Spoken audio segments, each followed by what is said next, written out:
สบายดีพี่น้องมื้อนี้ก็สิได้มีการไปเลาะไปเที่ยวได้น้อยนึงเนาะแต่ก่อนสิไปเลาะไปเที่ยวนี่ก็ต้องได้มาแต่งองค์ทรงเครื่องก็ได้พี่น้องจะนุ่งสิ้นไม้สิ้นมอนแบบนี้ก็สิได้บ่โอ้อันน่ะคำลาก็เป็นสายหมู่นิดนึงเด้พี่น้องแต่ว่า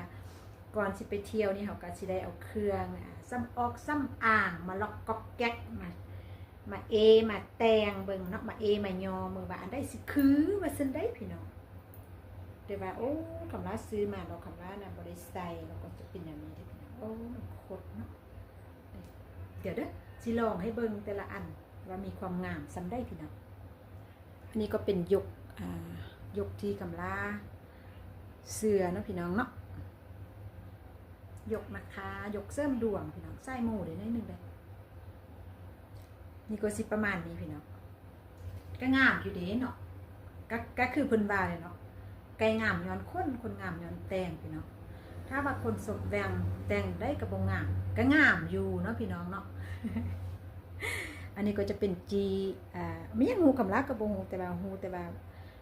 ใส่เรารู้สึกว่ามีความรู้สึกดีๆหั่นน่ะเนาะพลังบวกนะพี่น้องก็เลยว่าใส่